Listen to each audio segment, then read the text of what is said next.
کردار ایک، اخلاق ایک، گفتار ایک، کلام ایک، اتنے ایک کہ انہوں نے فرمایا ہے اگر کلام ہمارا ہو اور یاد نہ رہے کہ کس کا ہے، چاہے جس کے نام سے پڑھو، چاہے مثلاً آپ گھر سے کوئی کتاب پڑھ کے میں چلوں میں امام حسن نے فرمایا، ممبر پا کے ایک دم ذہن سے نکل جائے یار امام حسن نے فرمایا، امام حسین نے ابھی تو پڑھ کے آیا ہوں، چاہے جس کے نام سے پڑھو، کیا تو پہلے نے کہا، کیا تو دوسرے نے کہا، کیا تو تیسرے نے کہا، اب سمجھنا ہے نبی نے کیوں کہا اولنا محمد اوسطنا محمد آخرنا محمد کلنا محمد، ہم سب کے محمد ہے، اگر یقین نہ ہو تو انتظار کرو، ہمارا پہلا بھی کعبے سے آیا تھا،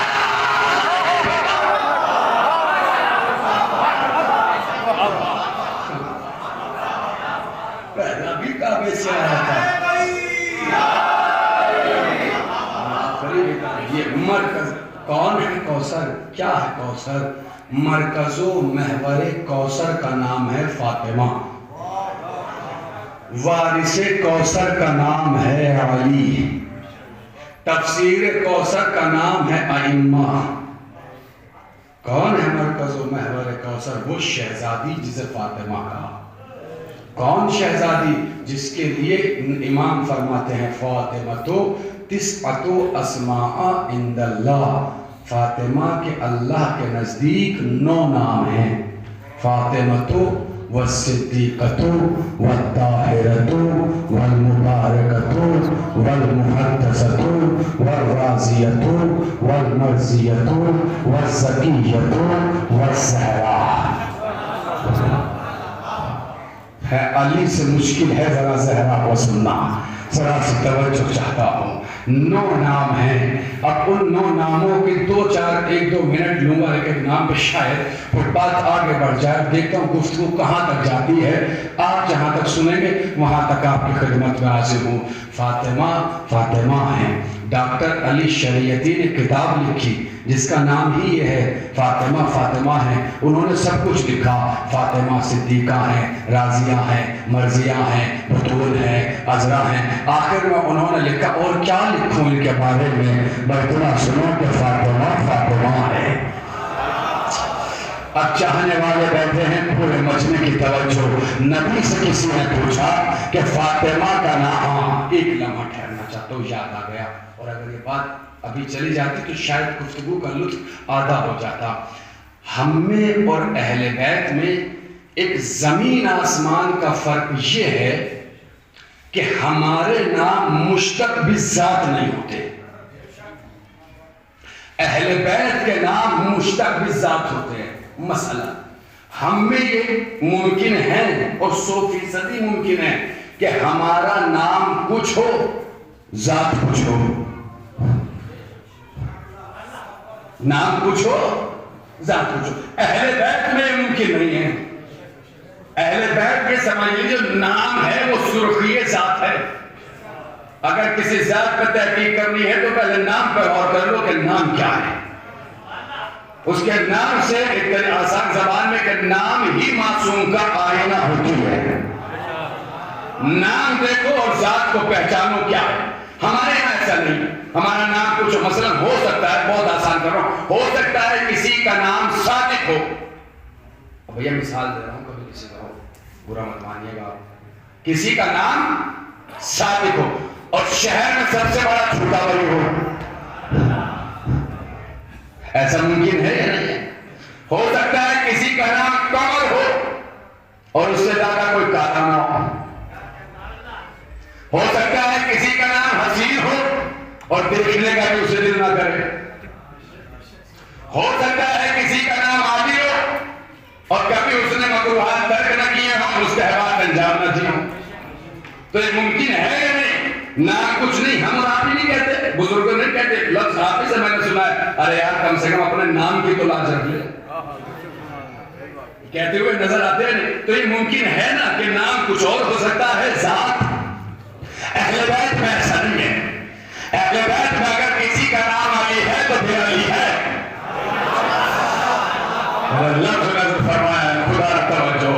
کسی کا نام علی ہے تو پھر وہ علی ہے، پھر وہ بلد ہے، اور ایسا بلد ہے کہ جس نے کبھی پستی نہ دیکھی ہو۔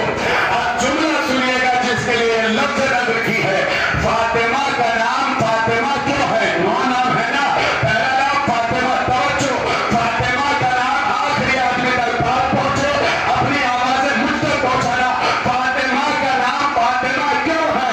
نبی نے فرمایا اس لیے کہ فاطمہ کہتے ہیں چھڑانے کو، اور میری بیٹی فاطمہ کا نام فاطمہ اس لیے ہے کہ اللہ نے فاطمہ کے چاہنے والوں کو جہنم سے آزاد کر دیا ہے۔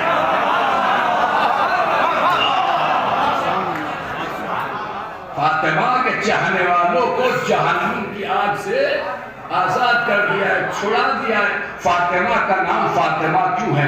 جتنا بھی سب کچھ یہاں سے پڑھوں گا، قاسم قزوینی کی کتاب فاطمہ من المہد الی اللحد، وہی کا چربا ہے جو آپ کی نظر کر رہا ہوں۔ توجہ، قاسم قزوینی نے کہا فاطمہ کا نام فاطمہ کیوں ہے؟ کہ اس لیے کہ اللہ نے انہیں ہر نجاست سے دور رکھا۔ فاطمہ کا نام فاطمہ کیوں ہے؟ اللہ نے انہیں ہر رجس سے دور رکھا۔ فاطمہ کا نام فاطمہ کیوں ہے؟ اللہ نے اسے ہر ناپسندیدہ امر سے دور رکھا۔ اب یہ آپ غور کریں، تابع عشق ہے کہ فاطمہ سے محبت ہے تو اپنے وجود میں دیکھ لینا، کوئی ایسی چیز تو نہیں ہے جو اللہ کو ناپسند ہے، اس لیے کہ جو اللہ کو ناپسند ہو اس کے قریب فاطمہ نہیں آتی، اس کے قریب شہزادی نہیں آتی۔ کیا نام ہے؟ وَالصِّدِّيقَةُ، صدیقہ۔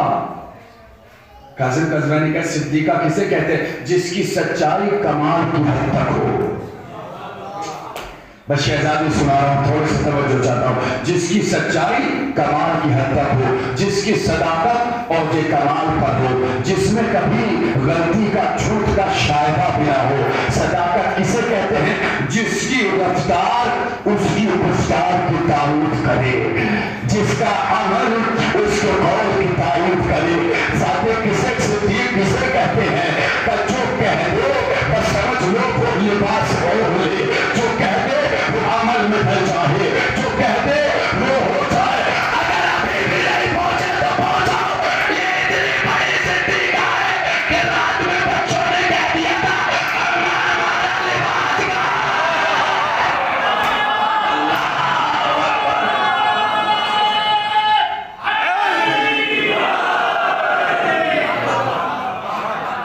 رات میں بچوں نے کہہ دیا تھا۔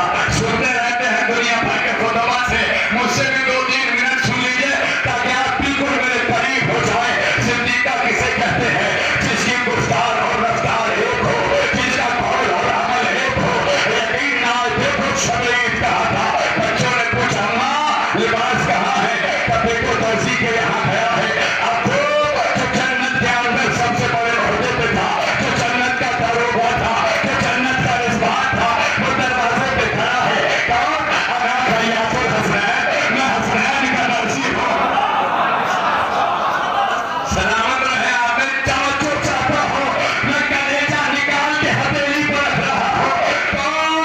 انا خیاط الحسنین، میں حسنین کا درزی ہوں۔ مجھے نہیں پتا آپ میں کون کس پوسٹ کا مالک ہے، مگر جلدی سے جواب دیجئے گا۔ اگر کسی کمشنر کو لیٹر ملے مبارک ہو، کانگریچولیشن، آپ کا پرموشن ہو گیا ہے اور آپ کو کانسٹیبل بنا دیا گیا ہے، ارے کہنے سناٹا میں مسکرا کے رہ گیا، آپ کیا کہیں گے؟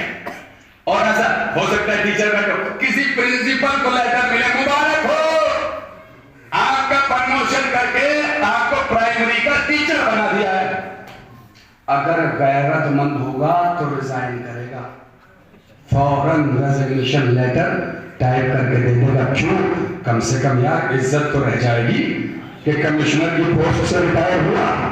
اگر گاؤں میں سب کو پتا چل گیا کمشنر سے کانسٹیبل بن گیا، پھر ریٹائر ہوا، گھر سے نکالنے کے قابل نہیں بن جاؤں گا، تو کہاں کمشنر کہاں کانسٹیبل؟ بات پہنچ گئی۔ میں نے کہا کہاں داروغہ، کہاں درزی؟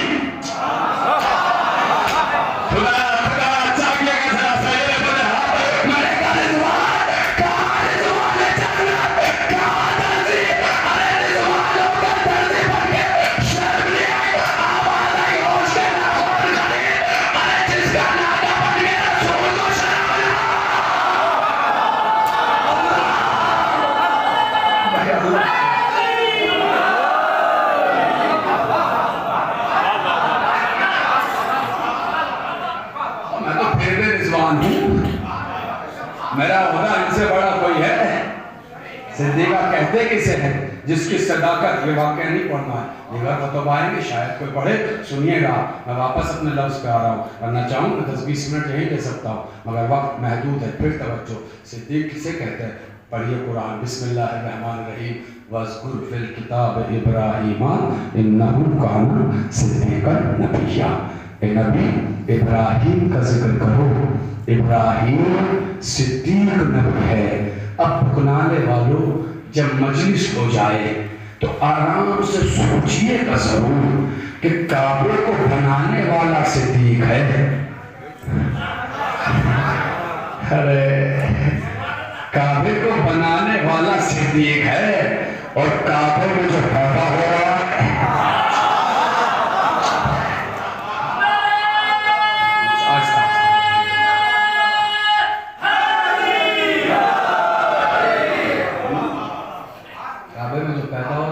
وَاذْكُرْ فِي الْكِتَابِ إِدْرِيسَ إِنَّهُ كَانَ صِدِّيقًا نَبِيًّا۔ اے نبی ادریس کا ذکر کرو، ادریس صدیق نبی ہے۔ لفظ ذہن میں صدیقہ رکھنا ہے، مذکر ہے تو صدیق، مؤنث ہے تو صدیقہ۔ توجہ، ذکر کرو کس کا؟ وَاذْكُرْ فِي الْكِتَابِ إِسْمَاعِيلَ إِنَّهُ كَانَ صَادِقَ الْوَعْدِ۔ اسماعیل کا ذکر کرو، وہ اپنے قول و وعدے کے سچے ہیں۔ بسم اللہ الرحمن الرحیم، وَأُمُّهُ صِدِّيقَةٌ۔ عیسیٰ کی ماں مریم صدیقہ ہے۔ علماء بیٹھے ہیں، میں تو طالب علم ہوں، مریم کوئی نبی نہیں، مریم کوئی امام نہیں، مگر اللہ نے قرآن میں واحد خاتون ہے مریم جسے صدیقہ کہا۔ صدیقہ ہیں نوجوانوں، سانسوں سے سانسیں ملانا، ہم عصر ہو ہم زمان ہو، آپ کو داد و تحصیل سے کسی حد تک مطمئن ہو، مگر اگر کوئی بات پہنچے تو آوازوں کو بلند فرمائیے گا۔ امہ صدیقۃ، مریم صدیقہ ہے۔ کیوں صدیقہ ہے؟ صبر کا اس لیے صدیقہ ہے کہ اللہ نے مریم کو ایک معصوم کی ماں بنایا۔ میں نے تو لفظ نظر فرمایا ہے، بہت جلدی سماعتوں سے قریب ہونے لگا ہوں، بزرگوں سے دعا کیا۔ امہ صدیقۃ، مریم صدیقہ ہے۔ کیوں صدیقہ ہے؟ اس لیے کہ عیسیٰ کی ماں ہے، اس لیے کہ ایک نبی کی ماں ہے، اس لیے کہ ایک امام کی ماں ہے۔ اب مجھے ملت اسلامیہ سے یہی گلہ، یہی شکوہ، یہی شکایت تو ہے، ارے آپ نے مرد نہیں تو کہتے ہیں جو ایک معصوم کی ماں وہ تو صدیقہ ہے۔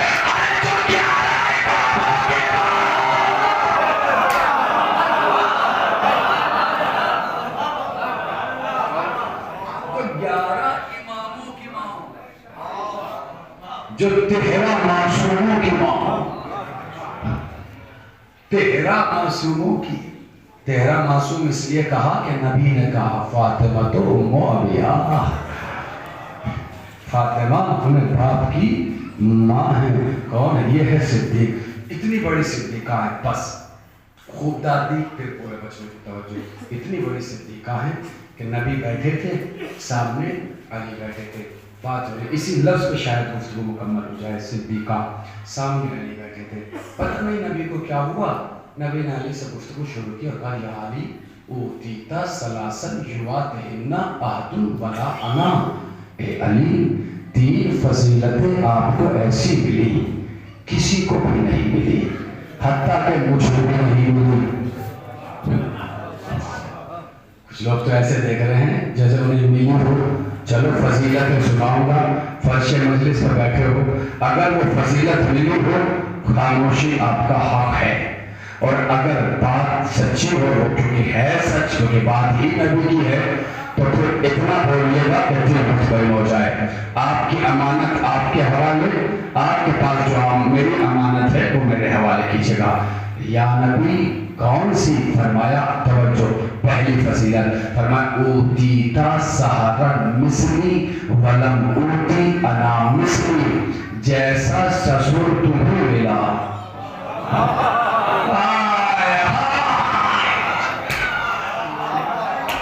جیسا سسر، نوجوان کو یہ سوچ کے خاموش بیٹھے، نہیں ہمیں تو ملا ہے، نبی سے اچھا تو نہیں ہوگا۔ جیسا سسر تمہیں ملا ویسا سسر کسی کو نہیں ملا، حتیٰ کہ مجھے بھی نہیں ملا۔ اچھا یہ بتائیے، کسی ایک آدمی کے 2 بیٹی ہوں تو اس کے داماد کتنے ہوئے؟ 2۔ تو جب داماد 2 ہوئے تو وہ ایک آدمی کتنے لوگوں کا سسر ہوا؟ کتنے لوگوں کا سسر ہوا؟ تو اب وہ دونوں کہہ سکتے ہیں، ایک کا اختیار یہ فضیلت میرے سے یہ میرا سسر ہے، تو دوسرا بھی کہہ سکتا ہے تو اکیلا کوئی ہے۔ آپ کتنی آسانی سے میں نے مسئلہ حل کر دیا ہے۔ دوسرا تو کہہ سکتا ہے تو اکیلا کوئی ہے، میں تو اسی گھر کا داماد ہوں، یہ میرے لوگ سسر ہے۔ نہ میں کہہ رہا یا علی جیسا سسر تمہیں ملا، ایسا کسی کو نہیں ملا۔ کوئی تو ہوتا جو کہتا کہ اکیلی فضیلت علی کے حصے میں کوئی آئی ہے، فلاں بھی تو داماد ہے، فلاں بھی تو داماد ہے، مگر تاریخ کا سناٹا بتا رہا ہے کہ بیٹی بھی ایک ہے، داماد بھی ہے۔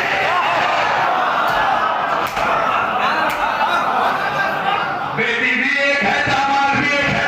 اب چلو ذرا چھوڑ کے آؤ، توجہ آخری آدھ میں جائے، اسی لیے میں کہتا ہوں بیٹیاں 4 لکھ لو، 40 لکھ لو، 4,000 لکھ لو، 4 لاکھ لکھ لو، 4 کروڑ لکھ لو، مگر نوازے کوئی ہے، ایک آزاد، ایک حسین۔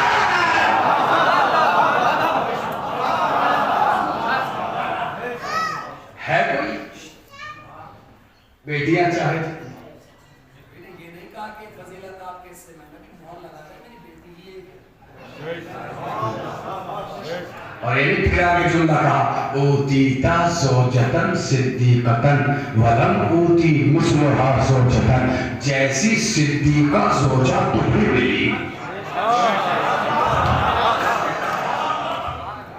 جیسی صدیقہ زوجہ تمہیں ملی، کسی کو نہیں ملی، حتیٰ کہ مجھے بھی نہیں ملی۔ جبکہ نبی کی زوجہ خدیجہ سے بڑا مرتبہ کائنات میں کسی کا نہیں ہے، عورت شہزادی ہے، مگر نبی کیا کہہ رہے ہیں؟ جیسی زوجہ تمہیں ملی ایسی زوجہ کسی کو نہیں ملی، میری بیٹی جیسی زوجہ تمہیں ملی ایسی زوجہ کسی کو بھی نہیں ملی۔ اب اگر کوئی زہرا کا مقابلہ کر سکتا ہے؟ نہیں، پھر جملہ کہہ رہا ہوں، پھر میرے بڑے ہاتھ، شہزادی کا کوئی کیا مقابلہ کرے گا؟ شہزادی کی ماں کا مقابلہ نہیں کر سکتے۔ ایسا سوچ سنا رہے بغیر تو شہزادی کا کوئی کیا مقابلہ کرے گا؟ دنیا مل کر بھی شہزادی کی ماں کا مقابلہ نہیں کر سکتی۔ کیوں؟ اس لیے کہ امتیوں کی ماں میں اور شہزادی کی ماں میں سب سے بڑا فرق یہ ہے کہ امتیوں کی ماں کو اسلام نے پالا ہے اور شہزادی کی ماں نے اسلام کو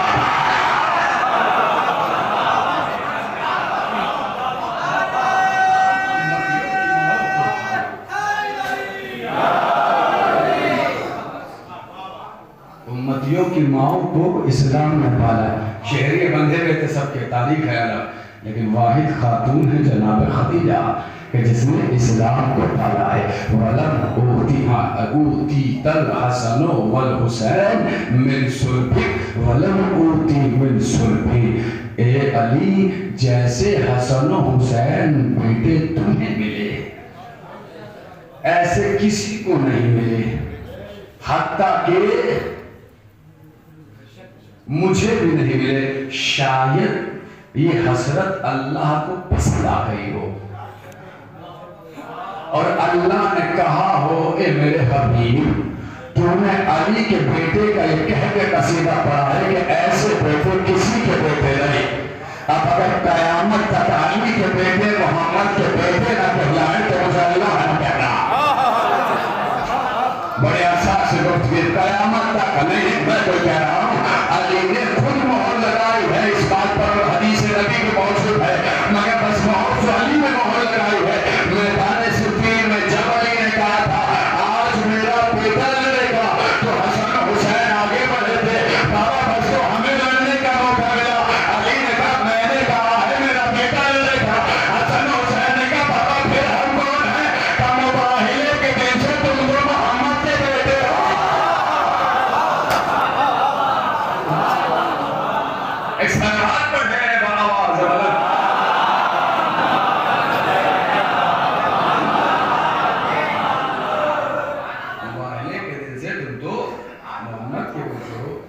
صدیقہ. بہت داد دی آپ نے. پورے مجمع کی توجہ چاہوں گا یہاں سے 3 سے 4 منٹ میں غور سنیے گا اور اس کے بعد نتیجہ نظر کرنا ہے. پورے مجمع کی خصوص توجہ. کتنی بڑی صدیقہ ہے. ایک جاگیر ہے جس کا نام ہے فدق. دل تھا پڑھنے کا مگر طویل گفتگو ہو جائے گی اس لیے 2 منٹ کا بس. فدق کسی باپ کا نام نہیں ہے. صدیقہ ذہن میں رکھیے گا, وہ ایک لفظ آپ کے ذکر کرنا ہے صدیقہ کے عنوان سے. کسی باپ کا نام نہیں ہے. باپ محدود علاقوں کو کہتے ہیں. فدق نہیں ہے. باقاعدہ میں نے کتابوں میں پڑھا ہے, کتاب قضیہ فدق سیرت امیر المومنین, اس میں لفظ لکھا ہے کہ فدق نہیں بلکہ جاگیر فدق کہہ کے تاریخ میں لکھا ہے. جاگیر فدق. جاگیر لامحدود ہوتی ہے. فدق کو چھوٹی موٹی جگہ کا نام نہیں تھا. سن 7 ہجری میں جب خیبر فتح ہوا تو خیبر کے یہودیوں نے مسلمانوں کے راستے روک کر انہیں مارنا اور قتل کرنا شروع کیا. شکایت 2 ورژن ہے تاریخ کے, ایک ورژن آپ کو سنا رہا ہوں. روک کے قتل کرنا شروع کیا. نبی پہ شکایت آئی. نبی نے علی کو بھیجا. علی خیبر میں آئے, یہودیوں کے سرداران سے بات کی اور بات کر کے ان سے کہا کہ بھائی تم کیوں مسلمانوں کو قتل کر رہے ہو؟ جنگ کرنی ہے تو جنگ کرو. اس طریقے سے آتے جاتے قافلوں کو لوٹ کے قتل کرنا یہ کون سا طریقہ ہے؟ کہتے ہیں کہ سرداران نے آپس میں گفتگو کر کے صلح کی اور صلح کے طور پر فدق ابن عام جناب نو کا ہوتا تھا جس سے منسوب ہو کر یہ جاگیر ان کا نام فدق پڑا تھا. اسے اگر پڑھا جائے تو فدق بھی کہا جاتا ہے, فدق بھی کہا جاتا ہے. یہودیوں نے آپس میں تبصرہ کیا. تبصرہ کرنے کے بعد انہوں نے صلح کی اور صلح کے طور پر انہوں نے ایک جاگیر کا رجسٹریشن, عہد حاضر کی زبان استعمال کر رہا ہوں, بے نامہ ایک تاریخ لکھ کر پورا علی کے حوالے کیا اور کہا کہ یہ ہم اللہ کے رسول کو دیتے ہیں. کہتے ہیں وہ جاگیر کا بے نامہ رجسٹریشن لے کر علی آئے. آ کر رسول کی خدمت میں پیش کیا. وہ فدق رسول کے پاس آ گیا. کس ہجری میں آیا؟ سن 7 ہجری میں. 7 ہجری میں فدق آیا. اسی سال قرآن کی آیت نازل ہوئی, وہ آتے ذر قربا اپنے قریبی رشتہ داروں کو ان کا حق دو. کہتے ہیں اس آیت کی سارے مورخ اور مفسر کی تفسیر اٹھائیے. آیت کی تفسیر یہ ہے کہ فوراً نبی نے زہرا کو بلایا اور اپنی بیٹی کو فدق کا پورا برنامہ اور فدق پورا جو ہے وہ شہزادی کے نام کر دیا اور پوری تحریر لکھ کر اس پر مہر لگا کر شہزادی کے حوالے کر دیا. پھر میں وہی زبان یوز کر رہا ہوں جو اس وقت آسان ہو, ایک بے طریقے کا جسے بے نامہ کہا جاتا ہے, رجسٹریشن کہا جاتا ہے, وہ شہزادی کے نام کر دیا. یہ واقعہ ہوا سن 7 ہجری میں. تو 7 ہجری میں نبی نے فدق کس کو دیا؟ ایک جملہ اور سن لیجیے تاکہ بڑی جلدی سے بڑھے. 2 طریقے کے مال ہوتے ہیں, ایک مال غنیمت, ایک مال انفاق یا فی. مال فی یا مال انفاق اس مال کو کہتے ہیں جو اسلام کے روب و دبدبے کی وجہ سے اسلام کو مل جائے, نہ اس میں جنگ ہوئی ہو, نہ لڑائی ہوئی ہو, نہ گھوڑے دوڑائے گئے ہوں. مال غنیمت اسے کہتے ہیں جو جنگ جیت کے مال ہاتھ آتا ہے. مال غنیمت میں سارے مسلمانوں کا حصہ ہوتا ہے. مال انفاق اور مال فی بس رسول کا حق ہوتا ہے, اس میں کسی کا کوئی حق نہیں ہوتا. تو اب یہ بتائیے آپ, فدق جو آیا اس میں جنگ ہوئی, لڑائی ہوئی, گھوڑے دوڑائے گئے, یہودیوں نے کیا کہہ کے دیا یہ اللہ کے رسول کا ہے. تو یہ پورا کا پورا کس کا؟ رسول کا. رسول نے پورا کا پورا کسے دیا؟ شہزادی کو دیا. سن 7 ہجری میں ملا. سن 7 ہجری کے بعد توجہ چاہتا ہوں آخری آٹھویں تک. سن 7 ہجری کے بعد 11 ہجری میں نبی نے دنیا چھوڑی. یہ درمیان کا وقفہ تقریباً 3.5 برس کا بیٹھتا ہے. اب وہ 3.5 سال یہ ملکیت فدق شہزادی کے پاس رہی. توجہ, شہزادی کے پاس رہی. اب 3.5 سال اگر امت کا اس میں حق تھا تو امت نے مانگا کیوں نہیں, نبی نے دیا کیوں نہیں؟ امت نے مانگا کیوں نہیں, نبی نے دیا کیوں نہیں؟ نبی نے دنیا چھوڑ دی. بس یہاں سے 5-7 منٹ سن لیجیے گا, داد نہیں بھی دیں گے چلے گا مگر یاد ضرور کر لیجیے گا مجلس یہاں سے. کہتے ہیں کہ اب نبی نے دنیا چھوڑی, حاکم تخت پہ بیٹھا, اس نے فدق پہ قبضہ کیا. شہزادی کے عمان کو بھگا دیا. خلاصہ سنایا ہے, پوری تاریخ کا کو بھگا دیا. شہزادی کے کارندے آئے, آنے کے بعد بیوی سے نظر کی, بیوی ایسے مسئلہ درپیش ہے. کہتے ہیں کہ اب شہزادی نے قافلہ تیار کیا. شہزادی دو مرتبہ دربار میں گئی ہے، پہلی مرتبہ یہ چل کرنے، دوسری مرتبہ خطبہ دینے. پہلا مرحلہ میں آپ کو سنا رہا ہوں، اسی میں دو ایک بات بعد والے مرحلے کی ایڈ کر دوں گا، تو مشق کر کے میں پڑھ رہا ہوں، توجہ ہے، مرچ کر کے پڑھ رہا ہوں. کہتے ہیں کہ مولا علی شہزادی صدیقہ، ذہن میں کیا رکھنا ہے آپ کو؟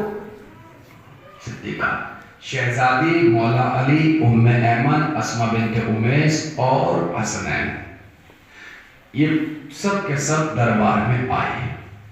توجہ مبارک المدد یاد کرتے ہیں کس پر پاکو لبائج دربار میں پہنچے. تخت پہ بیٹھا ہے وہ جسے مسلمانوں نے پہلا خلیفہ بنایا ہے، اور اس کے کارندے اس کے آس پاس مشیر و وزیر بیٹھے. علی آئے، بات شروع ہوئی. بات جب شروع ہوئی تو گفتگو پہلے علی نے کی. مولا نے گفتگو کہا بھائی آپ نے کیوں قبضہ کیا ہے ملکیت پر؟ ان کی جاگیر ہے، انہیں نبی دے گئے ہیں، ان کی واپس کیجئے بنت رسول کی. تو اس نے کہا نحن معاشر الانبیاء، میرے پاس حدیث ہے، نحن معاشر الانبیاء لا یرث ولا نورث، ہم گروہ انبیاء نوارث بناتے ہیں نوارث بنتے ہیں. یہ واحد حدیث ہے جو وہ اکیلا جانتا تھا. یہ واحد حدیث ہے کائنات کی جسے وہ واحد جانتا تھا، اس کے علاوہ کوئی اسے نہیں جانتا تھا. توجہ کہا نہیں بھائی تحریر ہے. تو اس نے کہا کہ کوئی گواہ ہے؟ اب میں یہاں رک رہا ہوں جو مجھے پڑھنا. جیسے اس نے کہا نا گواہ ہے، توجہ دعا چاہوں گا.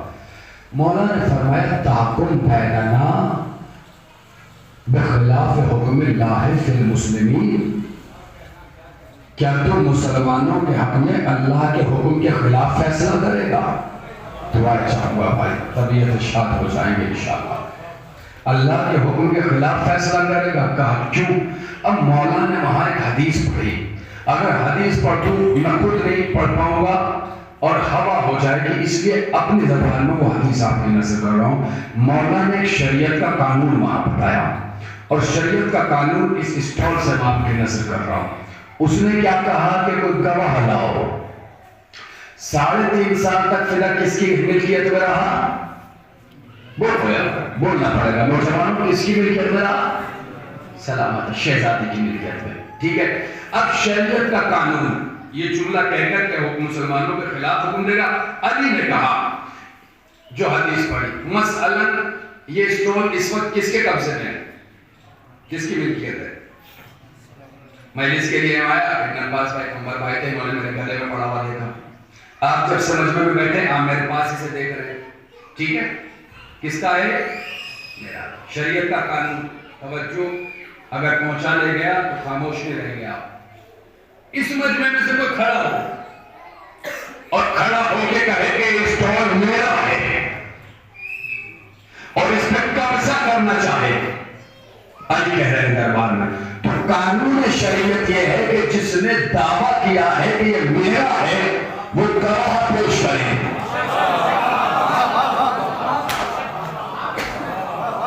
میں تو پڑھ گیا جو پہنچے انہیں سبحان اللہ. بہت بڑا مسئلہ 2 منٹ میں حل ہوا. شریعت کا قانون کیا ہے؟ گواہ کون پیش کرے گا؟ میں گواہ پیش نہیں کروں گا کیونکہ میرے پاس ہے. میرے پاس ہے. گواہ کون دے گا؟ جس نے قبضہ کیا. علی دربار میں کہہ رہے تجھے گواہ مانگنے کا حق ہی کس نے دیا ہے؟ ارے ملکیت تو فاطمہ کی، قبضہ تو نے کیا ہے، گواہ تو نے کیا. سلامت رہے آپ، گواہ تو نے کیا. گواہ تو ان سے کیوں مانگ رہا ہے؟ اچھا جلدی سے آگے بڑھ رہے ویسے سن لیجیے. ابھی بھی آپ گوگل پہ سرچ کریں گے تو آپ کو خزیمہ ابن ثابت نام کے صحابی مل جائیں گے جنہیں نبی نے ذوالشہادتین کہا ہے. یہ وہ صحابی ہے نبی کے جہاں کو عادل مردوں کی گواہی کی ضرورت ہو وہاں یہ اکیلے گواہی دے سکتے ہیں. یہ ایسے صحابی ہیں. اب سنیے گا قانون قرآن کے مطابق معصوم سے گواہ مانگ ہی نہیں سکتے مگر اس نے مانگا واپس آؤں. مگر جملہ یاد ہے کہ اس نے سنا رہا ہوں. کہتے ایک اسود نامی عرب میں گھوڑا بیچنے آیا تو وہاں سے نبی کا گزر ہوا تو نبی نے پوچھا بھیجے گا؟ اس نے کہا ہاں، کہا مجھے بھیج۔ کہتے قیمت کا تعین ہونے کے بعد نبی نے گھوڑا خریدا، مگر کہا کہ میرے پاس ابھی پیسے نہیں ہیں، میں حجرے سے پیسے لے آتا ہوں۔ اب اللہ جانے نبی نے ایسا کیوں کہا؟ اس لیے کہ اگر وہ خالی جیب میں بھی ہاتھ ڈالتے تو پیسے نکل آتے ہیں۔ ہائے ہائے، وہ زمین سے کھاک اٹھا کے دے دیتے، جو میں تمہاری قیمت جتنی مانگی تھی اتنی ہو جاتی۔ اب اللہ جانے نبی نے جو کہا کہ حجرے سے قیمت لے کے آ، نبی تو چلے گئے حجرے میں، ادھر سے گزرے کچھ مسلمان شیرے بنے ہاتھ، آپ کے مزاج کا جملہ اگر ہوتا ہے تو آواز سے پوچھا تھا، ادھر سے گزرے مسلمان، انہوں نے کہا گھوڑا دیکھا، آنکھیں دیکھی، کہا بڑا اچھا ہے، کہ بھائی بیچے گا؟ کہ بھائی بیچنے آیا تھا مگر اب یہ فروخت ہو چکا ہے، بک چکا ہے۔ اب جاتے جاتے ویسے ہی پوچھا کس نے خریدا؟ کہ محمد ابن عبداللہ نے، کیونکہ وہ یہودی تھا، اسے کیا مطلب شریعت کیا ہے، رسول کیا ہے، مگر صداقت و امانت کے چرچے سن لگے تھے۔ اس نے کہا کہ تمہارے رسول نے خریدا ہے، محمد ابن عبداللہ نے خریدا ہے۔ جیسے ہی یہ سنا، کہتے جاتے ہوئے مسلمانوں کے قدم رکے، رکنے کے بعد کہا بھائی ہمیں بیچ دے۔ اب وہ یہودی، اسے کیا مطلب شریعت کیا، اسے کیا مطلب قانون کیا، اسے کیا مطلب اسلام کیا؟ اس نے کہا بھائی بیچنا ہے تو کہا تو ہے بھی کیا، کہا ڈبل قیمت دے گی۔ میں نے کہا نہیں جملہ نظر کرنے جا رہا ہوں، پہنچا تو بتائیے گا کہ قیمت تو گنا دیں گے۔ اس نے کہا اللہ قیمت لی، گھوڑا دے دیا۔ اب پوچھو جناب لیا کیوں؟ کہا اس لیے کہ جانتے ہیں کہ جس کی قیمت نبی نے لگائی وہ بے عیب ہوگا۔ اور اگر پڑھ دیا جملہ جس کی قیمت نبی نے لگائی وہ بے عیب ہوگا، تب سے کہنے کا کہنا ارے جب نبی عیبدار گھوڑا نہیں خریدا تو کسی عیبدار کو اپنے پیپر میں کیسے بٹھایا؟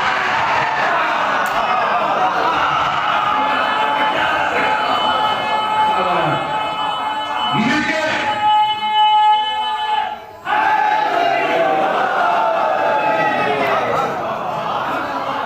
کہتے ہیں اتنے میں نبی آ گئے، نبی نے کہا گھوڑا دیکھو، کون سا گھوڑا؟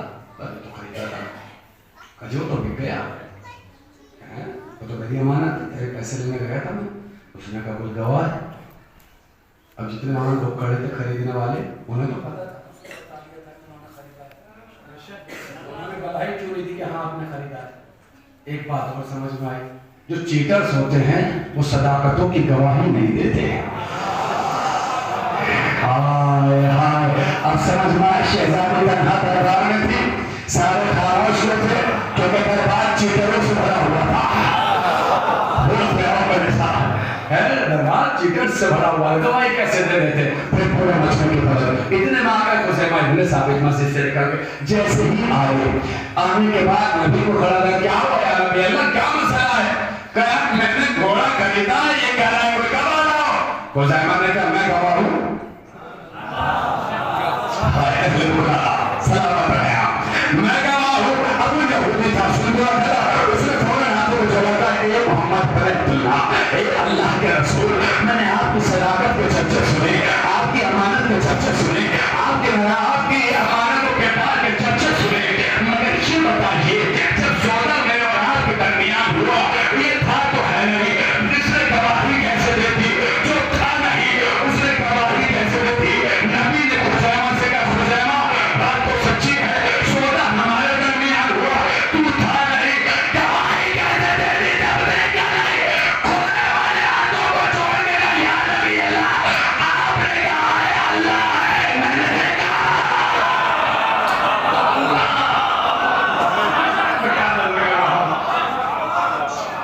آپ نے کہا اللہ ہے، میں نے دیکھا، آپ نے کہا محشر ہے، میں نے دیکھی، صدقنا، میں تو تصدیق کر رہا ہوں، میں تو آپ کی بات کی تصدیق کر رہا ہوں، آپ نے کہہ دیا خریدا ہے تو پھر خریدا ہے۔ پورے مجمع کی توجہ داد کو دے دیا۔ کہتے ہیں علی نے کہا گواہ تو لا، ان سے کیوں؟ اچھا مجمع نے ہاں میں ہاں میں لائی تو اس نے تک پہ بیٹھ کے کہا یا علی اپنی منطقی دلائل میں ہمیں چاہیے نہیں، گواہ ہو تو لائیے۔ علی نے کہا یہ بتا انما یرید اللہ لیذهب عنکم الرجس اہل البیت ویطہرکم تطہیرا، صلوات پڑھیں۔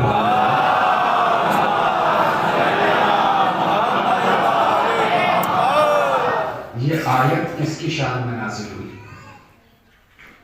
اس نے کہا جی آپ کی. جب ہماری شان میں نازل ہوئی تو یہ بتا، اگر کوئی کچھ لوگ آئیں اور آنے کے بعد خود رسول کے خلاف گواہی پیش کریں تو گواہی مانے گا؟ ہاں. کیا کرے گا؟ کہ وہی حد جاری کروں گا جو دیگر عورتوں پر کرتا. تو علی نے کہا پھر تو قرآن کے خلاف چلا جاتا. اس لیے کہ جس کی طہارت پر اللہ گواہی دے دے تو اس کی گواہی کے خلاف لوگوں کی گواہی مانگ رہا ہے. تو لوگوں کی گواہیوں کو قبول کر رہا ہے جس پہ اللہ گواہی دیتے. علی نے دربار میں بتا دیا اگر ساری دنیا بھی شہزادی کی مخالف ہو تو شہزادی حق ہیں، تو بھی شہزادی حق ہیں. کہتے ہیں نیک جی کا والا یہ اب کہاں پیش کیے، بس یہی جملے ہیں توجہ. کہتے ہیں کہ شہزادی نے گواہی جب پیش کی تو کہا بھائی میں خود گواہ. اس نے کہا جی آپ کی تو میراث و ملکیت ہے. کہا میرے شوہر علی گواہ، میرے بیٹے حسن و حسین گواہ، نبی کی کنیز ام ایمن گواہ، جناب جعفر کے زوجہ اسماء بنت امیس گواہ. تھوڑی دیر تبصرہ ہوا. جب تبصرہ ہوا تو انہوں نے کہا کہ گواہیاں خارج کی جاتی ہیں. بس دعا جاؤں گا. خوب داد دی آپ نے. کہا بھائی کیوں؟ کہ بھائی آپ کی تو ملکیت ہے، آپ کی گواہی نہیں چلے گی. علی آپ کے شوہر ہے، آپ کے حق میں گواہی دیں گے مانی نہیں جائے گی. بیٹے ہیں ان کا حق میراث پہ بنتا ہے، مانی نہیں جائے گی. ام ایمن آپ کی گھر کی کنیز ہے، وہ گواہی آپ کے حق میں دیں گے مانی نہیں جائیں گے. اسماء بنت امیس جناب جعفر کی زوجیت میں رہی ہیں، آپ کے گھر سے انسیت رہی ہے، وہ آپ کے حق میں گواہی دیں گی تو لہٰذا مانی نہیں جائے گی. اب جاگیے گا، اگر پڑھ لے گیا تو دعائیں دیجیے گا. کہتے جیسے ہی یہ مرحلہ پیش آیا اور انہوں نے گواہیوں کو رد کیا. اب علی نے کہا تو ٹھیک ہے پھر ہم چلتے ہیں. اب علی چلے ہیں اور علی نے جاتے جاتے کچھ کہا ہے. اب جو کہا ہے وہ آپ کی نظر کرنے جا رہا ہوں. صدیقہ ذہن میں رکھیے گا، صداقت ذہن میں رکھیے گا. اب علی اٹھ کے چلنے لگے. جاتے جاتے کہا کہ سنو، تم نے ان کی گواہی کو جھٹلایا ہے جس کے لیے نبی نے کہا ہے فاطمہ تو عصمت منی، فاطمہ میرا جز ہے. جب رسول صادق ہے تو جز جھوٹا کیسے ہو سکتا ہے؟ تو لہذا فاطمہ سے بڑا صدیقہ کون ہوگا؟ مگر تو نے ان کی صداقت کو جھٹلایا. چل چھوڑ، آگے بڑھ. بات آتی ہے میرے لیے نبی نے فرمایا ہے یا علی انت منی فانا منکا، یا علی انت آگے فی الدنیا والآخرہ، یا علی تو مجھ سے ہے میں تجھ سے ہوں. تو میں تو خود جزو نبی ہوں، نبی مجھ سے ہے.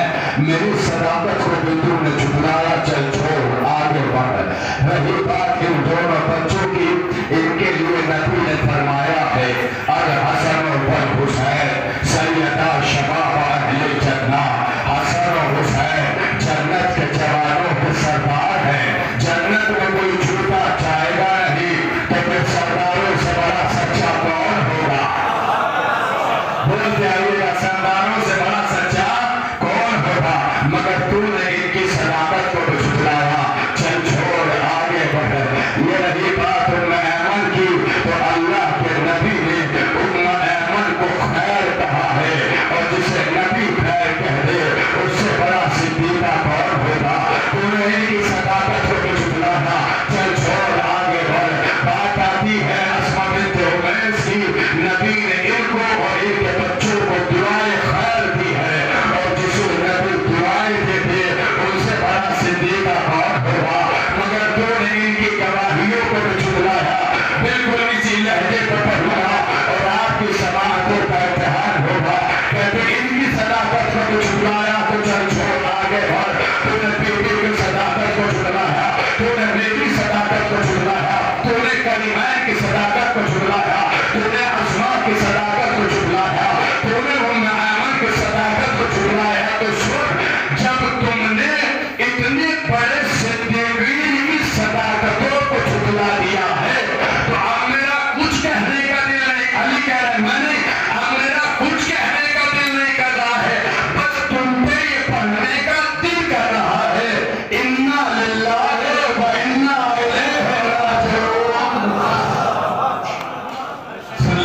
آپ نے؟ میں نے نہیں پڑھا ہے. کس نے پڑھا ہے؟ نہیں آسانی سے میں نے آپ کو سنا. کس نے پڑھا ہے؟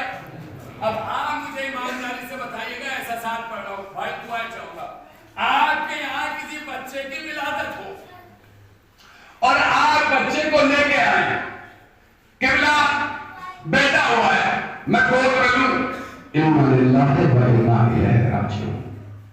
ایمانداری سے بتائیے آپ کا رد عمل کیا ہوگا؟ آپ چھٹتے ہی اور بھول جائیں گے مجلس پڑھ, آپ کہیں مجلس ٹھیک ٹھاک پڑھ رہا تھا, ممبر سے اترتے ہی کہہ گیا. ایسے شعور ہی نہیں کہ کہنا کیا چاہیے, کہہ دے فوراً قبلہ اپنے بچوں کو انا للہ و ہے یا نہیں, حقیقت ہے یا نہیں, ایمانداری سے بتائیے. اپنے بچوں کو بولو ہمارے بچے پہلے. اچھا آپ کو میں سے کوئی آکر آنے کے بعد کہ قبلہ ان سے ملیے, کل ہی شادی ہوئی ہے, ہمارے نئے نئے دامان ہیں, میں مصافحہ کرتے وقت کو انا للہ و انا الیہ, آپ کا گھر ہے, مقام بھی ہے, میں داماد سے ملوا رہا ہوں, یہ انا للہ کہہ رہا ہے. آپ مٹھائی لے گا, قبلہ کھائی اور منگنی کی مٹھائی ہے, ملک کو اٹھاؤ انا للہ و انا الیہ راجعون. ایمانداری سے بتائیے آپ کا رد عمل کیا ہوگا؟ اہل سادات بیٹھے ہیں, حکمران بیٹھا ہے, کوئی لفظ نہیں, جملہ نظر کرنے چاہ رہا ہوں, اگر پہنچے تو بس اپنی آواز سے مقصد تک پہنچا دینا. گفتگو کی اختتام پذیر ہو رہی ہے, آخری مرحلہ میں داخل ہو گیا ہوں. ایمانداری سے بتائیے رد عمل کیا ہوگا؟ مگر جیسے ہی آپ نے مجھ سے کہا کہ فلاں صاحب کا انتقال ہو گیا, میں نے کہا مر گئے, میں نے فوراً کہا انا للہ و انا الیہ راجعون. اب آپ میں سے کسی نے کچھ کہا مجھے پاگل ہو گیا, تمہیں کوئی ہو گیا, کسی میں نے یہاں کوئی کچھ نہیں کہا. کیوں؟ اس لیے کہ بات ہوتا ہے انا للہ وہاں پڑھا جاتا ہے جہاں کوئی مر گیا ہو. میں نے کیا دیا جملہ کھلایا توجہ, انا للہ وہاں پڑھا جاتا ہے جہاں مر گیا ہو. علی پاک کی صداقت کو جھٹلانے والوں پر انا للہ پڑھ کے بتایا ہے, اپنے آپ کو زندہ میں سمجھ رہا.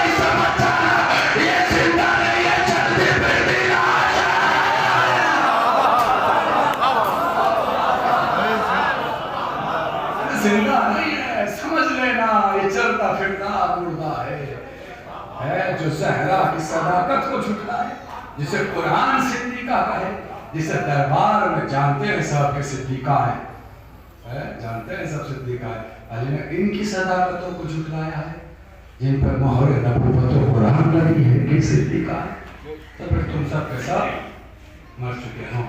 ایک بار اور سمجھ میں آ گئی, اس کا مطلب شہزادی حق لینے نہیں گئی تھی, سامنے والوں کی زندگی کو چھین دے گئی تھی. کہ ہر چلتے پھرتے کو زندہ نہ سمجھنا, ہر چلتے پھرتے کو زندہ نہ سمجھنا, مر چکا ہے. اس لیے کہ صداقتوں کو جھٹلائے, جو زہرا کی صداقت کو جھٹلائے اس سے کوئی رابطہ ہمارا. آج بھی پوری دنیا جس مرحلے پہ آ کے سوچنے پہ مجبور ہو جاتی ہے وہ یہی مرحلہ ہے حق زہرا. شام تک آپ خطبہ کو سنیں گے, الگ الگ موضوعات ہمارا ہے سنیں گے, آپ کو احساس ہوگا کہ وہ بیوی کہ جسے کہ یہ نبی نے کہا فاطمہ تو اعز البریہ, فاطمہ میرے نزدیک سب سے زیادہ ہے, جس کے لیے نبی نے کہا اِنَّ أَحَبَّ فَاطِمَةَ فَهُوَ فِي الْجَنَّةِ مَعِي وَمَنْ أَبْغَضَهَا فَهُوَ فِي النَّارِ, کہ جو فاطمہ سے محبت کرے گا وہ جنت میں میرے ساتھ ہوگا, جو بغض کرے گا وہ جہنم میں جائے گا. جس کے لیے کہا فاطمہ تو بہجتو منی, فاطمہ تو بزغتو منی, نور فاطمہ من نور اللہ, فاطمہ تو کوکب دری بین اہل النساء دنیا, فاطمہ تو سیدۃ النساء العالمین, جس کے لیے نبی نے اتنی فضیلتیں بیان کی. فاطمہ صدیقہ ہے، طاہرہ ہیں، راضیہ ہیں، محدثہ ہیں، مبارکہ ہیں. اللہ جانے اس بیوی پر کون سی مصیبت اٹھی کہ اپنے پاپا کے بعد وہ مرثیہ پڑھ رہی ہیں. سبحان یا بہت آہستہ آہستہ مسائل پڑھتا ہوں اور آپ کی آوازوں نے تو احساس دلا دیا کہ آہستہ آہستہ پڑھوں آپ ہوتے رہیں گے. بس ذہن میں یہ رکھیے گا کہ وہ بیوی جو سال بھر اپنے بچوں کا پرسہ لینے آتی ہے، آج اسی بیوی کا پرسہ پیش کر رہا ہے. کبھی امام حسن کو، کبھی امام حسین کو، کبھی وقت کے امام کو پرسہ دیتے رہنا، ماتم کرتے رہنا. آپ کی آوازوں میں دل بڑھا دیا ہے. بہت کچھ مسائل پڑھنا چاہتا تھا مگر بس یہاں سے جملے سنو کہیں فراموش نہ ہو جائے. کہتے ہیں کہ جب نبی دنیا چھوڑ چکے تو شہزادی روزانہ گھر سے نکلتی، اپنے بابا کی قبر پہ آتی. السلام علیکم یا ابتا، اے بابا آپ پہ ہمارا سلام. اس کے بعد تو مرثیہ پڑھتی، بابا آپ کے بعد مجھ پہ مصیبتیں ٹوٹی. اگر دنوں بدلتی تو اس میں تاریخی شب میں بدل جاتی. اترکم علی الزہرا روزانہ جاتی تھی، آتی تھی. ایک دن گھر میں داخل ہوئی، طریقے سے دیکھ لگا کے بیٹھی تھی کہ علی گھر میں آئے اور آنے کے بعد کہا اے بیٹے رسول آپ کو ہمارا سلام. شہزادی نے جواب سلام دیا تو علی نے کہا اے بیٹے رسول مدینے کے لوگوں نے آپ کو سلام کہا ہے اور کہا ہے یا تو رات کو رویا کرو یا پھر رویا، اس لیے کہ آپ کے رونے سے ہمارے کاروبار دنیا میں خلل پڑتا ہے. شہزادی نے کچھ نہ کہا، بس اتنا کہا اے ابو الحسن مدینے کے لوگوں سے کہہ دینا فاطمہ بہت دل کی مہمان ہے. آوازیں نہ دبانا، آوازیں نہ دبانا، میں پڑھتا چلا جاؤں گا. پھر اس کے بعد شہزادی کہتی ہے اے ابو الحسن ایک گزارش ہے آپ سے، جی بھی بتائیں ہمارے لیے جنت البقیع میں حجرہ تعمیر کروا دے جہاں جا کے ہم اپنے بابا کو سکون سے رو لیا کرے. کہتے ہیں علی نے جنت البقیع میں حجرہ بنایا جسے بیت الحسن کہتے ہیں. اب دستور زندگانی شہزادی یہ ہے کہ روزانہ صبح بچوں کو لے کے جاتی ہے بابا کی قبر پر اور بیت الحسن میں بابا کو روتی ہے، گھر آتی ہے ضروریات سے فارغ ہو کے پھر جاتی ہے. یہی سلسلہ چلتا رہا، یہی سلسلہ چلتا رہا. ایک دن شہزادی گھر میں داخل ہو رہی تھی، علی گھر سے نکل رہے تھے تو علی نے شہزادی کے چہرے کو دیکھا اور کہا اے بنت رسول جب سے آپ کے پاپا نے دنیا چھوڑی ہے آج پہلی بار آپ کے چہرے پہ بہاری دکھ رہا. جزاک اللہ، جزاک اللہ. مولا آپ کی آوازوں پر رحمت نازل فرمائے، مولا آپ کی آنکھوں پر رحمت نازل فرمائے. چہرے پہ بہاری دیکھ رہا ہوں کیونکہ اس بہاری کی وجہ کیا ہے؟ شہزادی نے کچھ نہ کہا، اتنا کہا کہ ابو الحسن مجھے آپ سے کچھ باتیں کرنی ہیں. بیٹیوں کو بچیوں کو قمیض کے ساتھ کھینچیے، بیٹوں کو نانا کے مزار پر کھینچیے. بچیاں قمیض کے ساتھ روانہ ہوئی، بیٹے نانا کے مزار پہ گئے. ابو الحسن کا ہاتھ پکڑ کے شہزادی نے بٹھانے کے بعد تو ابو الحسن میں نانا کے مزار پاپا کے مزار پہ بیٹھی رو رہی تھی. روتے روتے میری آنکھ لگ گئی. میں بابا آئے تو لا کے کہا تھا فاطمہ اب تمہیں لینے آئے ہیں. وہ بتائیے اب تمہیں لینے آئے ہیں، میری آنکھوں کی ٹھنڈک اب تمہیں لینے آئے ہیں. ابو الحسن یہ پاپا سے ملاقات کی بہاری ہے، اس کے بعد کہتی ہے ابو الحسن چند وصیتیں ہیں. جی بی بی فرمائیے. اب شہزادی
فاطمہ کے یتیموں پہ ہمارا سلام بابا ہماری ماں کا رزق جو ہے اجر کو پالا زہرا اجر کو پالا زہرا آخر جملہ سنو شام تک شہادت سنو گے شام تک سنو گے کلے جانا بڑا جائے گا وہی کوئی وقت رہا ہوگا شہادت سے ایک روز قبل کا وقت تھا کہتے تھے بلندیز بچی عالمائی خیر معلمہ سہنا شہزادی زہرا نے اپنی بچی کو قریب بلایا دونوں پاسوں کو پکڑا اور پکڑے کے کہتے بھی کیسے تمہیں تمہاری ماں نصیب نہ